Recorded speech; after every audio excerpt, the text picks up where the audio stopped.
एक बहुत ही सुंदर जंगल है। उसमें चीचू कौवा, टोनी तोता और तीनों चिड़िया बहुत ही मिलजुल कर और मित्रतापूर्ण रहते हैं।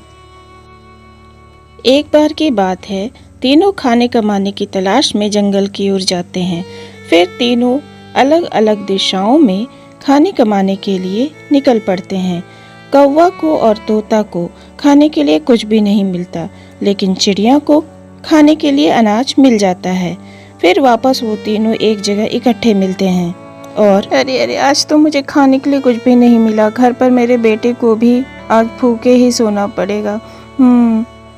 अरे टोनी, ऐसा क्यों बोल रहे हो? मैंने तो दाना लाया है ना, उसमें आपको दे दूंगी, आप और आपके बच्चे खा लेना। तुम हमारे बहुत अच्छे मित्र हो दोस्त, हम सब बहुत लकी हैं। इसके बाद वे तीनों अपने अपने घरों को लौट जाते हैं और ऐसे ही दिन बीत जाते हैं। तीनों चिड़िया अपने बच्चे को कुछ समझा रही है। देखो बेटा, मैं जो कुछ कहने जा रही हूँ उसे ध्यान से सुनो, समझो, ठीक है? और फिर इसके बाद वो उसे कैसे खाना बनाते हैं, कैसे अच्छे से रहते हैं, सुरक्षित रहते हैं और अलग अलग खतरों से कैसे बचते हैं, वो सिखाती है। री माँ, आप मुझे ये सब क्यों बता रही हो? देखो बेटा, खतरा तो कहीं से भी आ सकता है ना, हमें हमेशा सतर्क और सावधान रहना चाहिए और बहादुरी से खतरे का सामना करना चाहिए, ठीक है? ठीक है माँ, आपने मुझे जो कहा है मैं इसका पूरा ध्यान रखूंगा। इसके बाद अगले दिन तीनों पक्षी खाने कमाने की तलाश में फिर से जंगल की ओर निकल पड़ते हैं। कुछ दूर के बाद उन्हें दाना दिखाई पड़ता है। तीनों नीचे आते हैं और दाना खाने लगते हैं। तभी शिकारी तीर चलाने लगता है और एक तीर आकर टिनी चिड़िया को लग जाती है और वो वहीं मर जाती है। इसके बाद चीचू कौवा और टोनी तोता तीनों चिड़िया के घर पर आते हैं। टोनी, देखो, टीनू तुम्हारा बहुत अच्छा मित्र था ना, उसके बच्चे को अब तुम अपने घर ले जाओ। क्या हुआ? आप ऐसे क्यों बोल रहे हैं? आपके साथ मेरी माँ क्यों नहीं आई? वो कहाँ गई? हाँ बोलिए ना, हाँ बोलिए। बेटा, तुम्हारी माँ को एक शिकारी ने तीर से मार दिया। नहीं माँ मुझे छोड़ के क्यों चली गई? ठीक है माँ, आपने जो कहा मैं वही करूँगा। इसके बाद वो दाना खाकर सो जाता है और अगले दिन दाने की तलाश में जंगल की ओर निकल जाता है। वहाँ पर आगे जाने के बाद उसे कुछ दाना मिलता है। फिर वो नीचे उतरकर कुछ दाने खा लेता है और वापस लौटने के क्रम में कुछ दानों को ले भी लेता है। वो बहुत दयालु है, कुछ जरूरतमंद होते हैं तो उन्हें वो खिला भी देता है। ऐसे ही दिन बीतने लगते हैं। एक बार वो दाने की तलाश में निकलता है और उड़ते उड़ते एक बहुत ही बड़े पक्षियों वाले शहर में पहुंच जाता है। अरे वाह, ये कितनी अच्छी जगह है, कितने सारे रंग बिरंगे पक्षी यहाँ हैं। फिर वो वहीं पर एक डाली पर घोंसला बनाकर रहने लगता है और दूसरे पक्षी भी उससे दोस्ती कर लेते हैं। एक दिन की बात है, वो देखता है कि एक गिद्ध उनके खूबसूरत शहर की ओर आ रहा है। इसके बाद वो उसके पास उड़ के जाता है, पूछता है, अरे तुम इधर कहाँ जा रहे हो? मुझे बहुत जोरों की भूख लगी है, इसलिए मैं कुछ पक्षियों को खाने जा रहा हूँ। हट जाओ मेरे रास्ते से, जल्दी से हट जाओ, मैं तुम्हें अंदर जाने नहीं दूंगा, समझे? इन पक्षियों ने मेरी बहुत मदद की है, तुम चुपचाप यहाँ से चले जाओ, मैं इनकी रक्षा करूंगा। तुम्हें अगर अपनी जान प्यारी है तो उल्टे पांव वापस हो जाओ, समझ गए? अगर तुम यहाँ से वापस नहीं गए तो मैं तुम्हारे प्राण ले लूंगा, समझे? जाओ अभी यहाँ से। अपनी जान को बचाने के लिए कुछ सोच समझकर गिद्ध वहां से वापस चला जाता है और फिर वो वापस अपने दोस्तों के पास पहुंचती है। सभी बहुत खुश हैं, सभी दूर से ये सब देख रहे होते हैं। अरे, तुम्हें पता है तुमने मेरे बच्चे की जान बचाई है, हम बहुत खुश हैं, तुम बहुत अच्छे हो। फिर सभी खुशी खुशी रहने लगते हैं। एक जंगल में राजू नाम का एक स्पैरो रहता था। उसी जंगल में राजू सभी पक्षियों के साथ बहुत मिलजुल कर रहता था। सभी पक्षियों को अगर कोई संदेह होता, कोई समस्या होती, तो वो राजू से पूछते थे और राजू भी बहुत बुद्धिमानी से उनके सभी प्रश्नों के जवाब देता था, बहुत सोच समझकर। इस बात से सभी उस पर बहुत गर्व करते थे। एक दिन की बात है,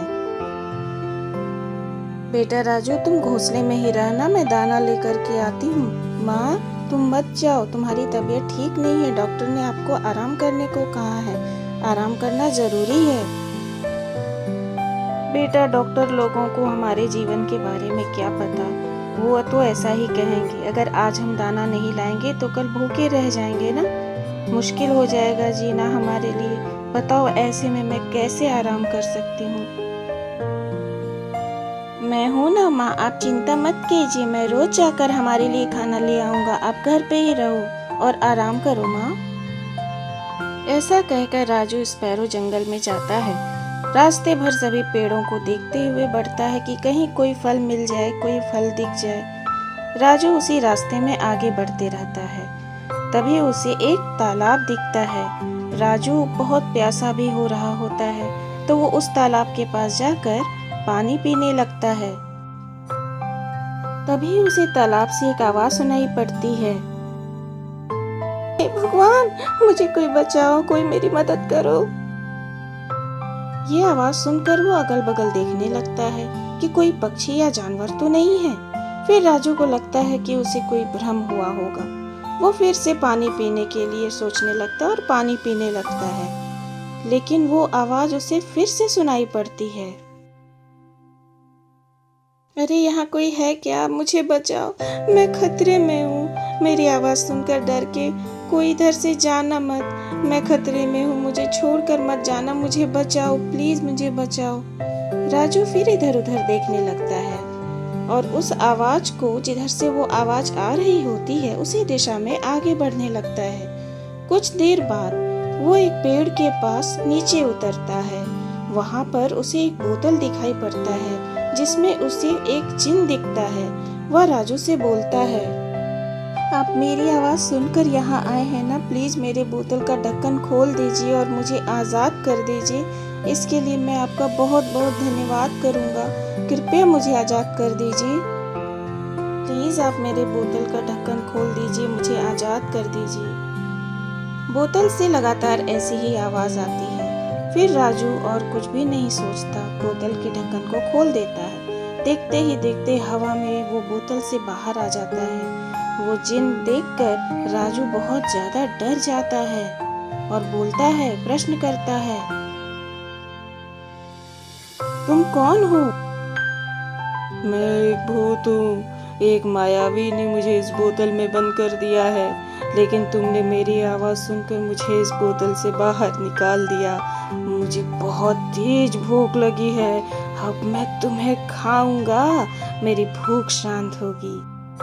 ऐसा सुनकर राजू बहुत ज्यादा डर जाता है और वो सोचने लगता है, अपनी आंखें बंद कर लेता है और अपनी माँ की बातों को यह ध्यान में लाता है। देखो राजू बेटा, हम सब जंगल में रहते हैं, हमें खाने के लिए हमेशा इधर उधर जाना पड़ता है, घूमना पड़ता है।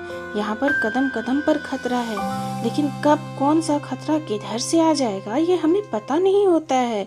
अगर हम कभी खतरे में पड़ गए तो हमें डर लगता है।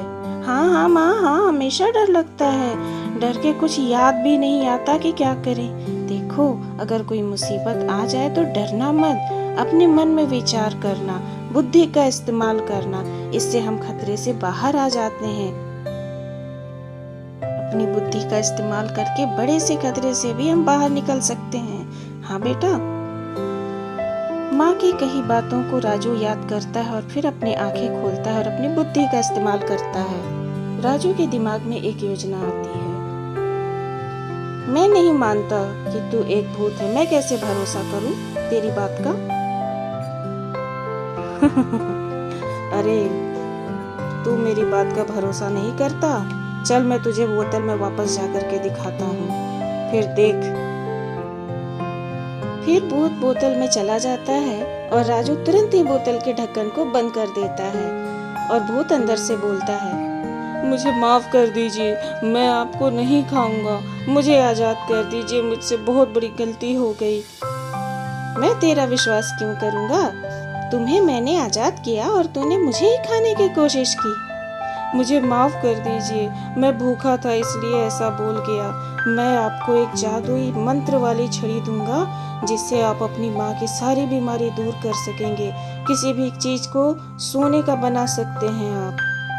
राजू ने फिर से उसके बोतल के ढक्कन को खोलने का सोचा और उस ढक्कन को वो खोल देता है और भूत भी उसे एक मंत्र देता है जिसे लेकर राजू वहां से चला जाता है। उसने रास्ते में एक पेड़ को मंत्र से सोने का बनाने का प्रयास किया और सोने का पेड़ बन गया। फिर वह अपनी माँ के पास गया और उसकी माँ को भी उसने स्वस्थ कर दिया और राजू और उसकी माँ खुशी खुशी रहने लगे अपने घोंसले में।